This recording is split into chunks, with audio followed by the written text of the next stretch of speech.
Oh shit, man! We finally seen the Soul King. Now we know why he's called that. Before we just thinking, oh, he just good with the music tip. Nah, this motherfucker is a beast. Brook the fucking beast. He's a G. Anyway, you already know fucking Luffy and Nami rotting that fucking cell. Fucking Big Mom got some other kids, little thug motherfucker. And to be honest, I think this is like an homage to like uh instead of it being Disney this time, I think this is like Nick. Cause that reminds me of Rugrats. Remember the fucking Rugrats used to ride around that damn caterpillar? That's what I think that is. Older was big into that shit. That's what I'm thinking. This motherfucker, he rolled in talking shit. He was big shit. I mean, he was talking big shit. I like him. Motherfucker, straight thug. He's gonna grow up to be a goddamn devil, a demon, a devil. This motherfucker gonna be. He's gonna be a problem when he grow up. Anyway, it's confirmed that little cloud is Zeus, and he asked Big Mom. He said, "We mad because some shit went down?" And she's like, "Nah, we good because she said I got too much good shit coming up, and you know Luffy, he's just a fuck nigga, man. I ain't worried about him.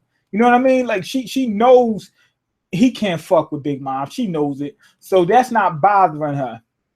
And she's like, okay, I got some good shit going on. I'm just worried about that, so I'm gonna go ahead and forgive the shit. That's when we get to Sanji. And Sanji, he likes pudding, but he's talking about the situation like, oh fuck, shit is going left. But at least if my crew can survive and the fucking Barati can survive, I'm good. I'm good. I'm good. I'm good. And that's when we cut to Puddin. Puddin, she was was reminiscing about Lola. Lola was the G. She said, you know what? I know Big Mom ain't gonna like this, but I'm doing my own fucking thing. But she didn't know Big Mom was like she is.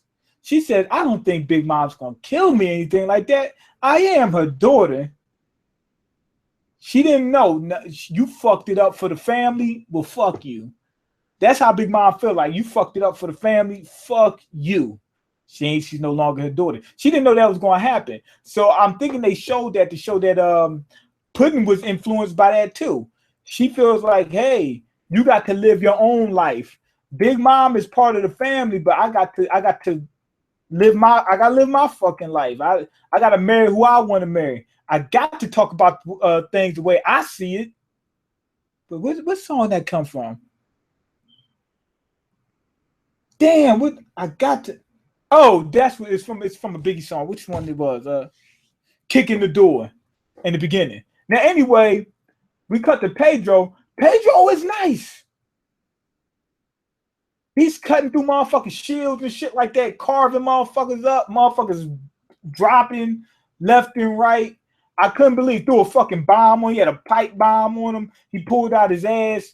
He said, oh, you didn't think I had something on me. Guess what? Pulled the pipe bomb out of his ass, threw that shit, blew up about at least maybe 4,000 or 5,000 people, I think it was. It might have been 6,000, 7,000 people, at least 4,000. It was at least 4,000, upwards of 5,000. I mean, upwards of 7,000 people that got blown up. Now, Brook, he got trapped. He closed himself off in the poneglyph room, and you see he got the scrolls behind it. So already he got that shit on lock. He already made him his copy. So he good. We good. But he's locked in there with some other people. I was kind of scared because I found out, oh shit, there's only one way out of the room. He's trapped. Not only that, they know him. They got him. You know, it was a time, I think one time where he just played dead and people didn't know that it was in Punk Hazard. He played dead. They didn't know he was alive. They left him alone. But they know exactly who Burke is, so there's no escaping it.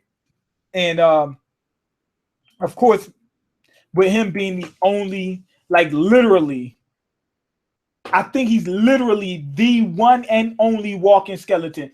Big Mom's gonna want that. Period. She's gonna want him. Anyway, we're gonna see why he's the Soul King. He's going up against Big Mom's chess pieces. We find out the chess pieces are actually homies. I thought that they were like regular people dressed up like chess pieces, but they're homies as well.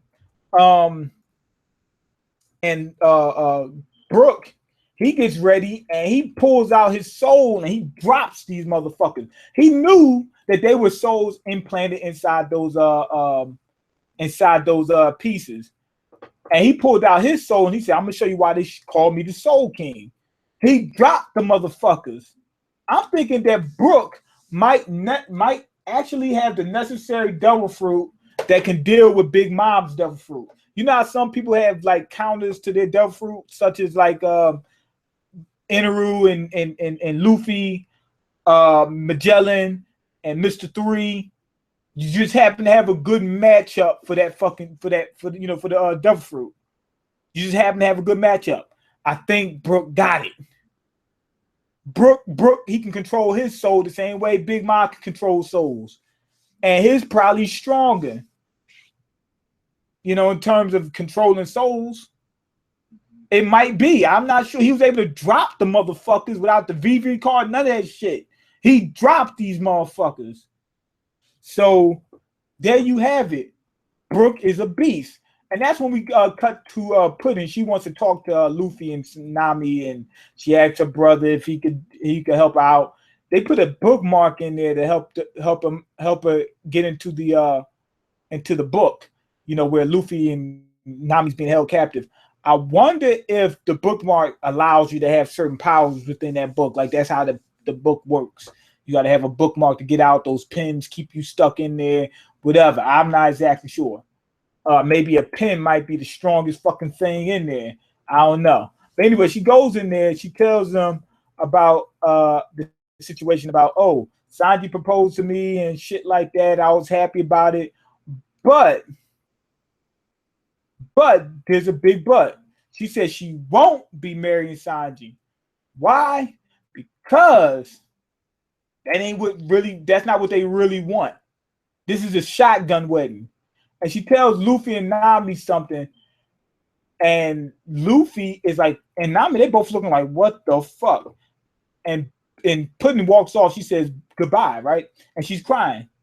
Sounds like a fucking suicide attempt. Like she's gonna have a fucking attempt. Like, I won't be married. Like, how you gonna stop the marriage? How can you stop the marriage?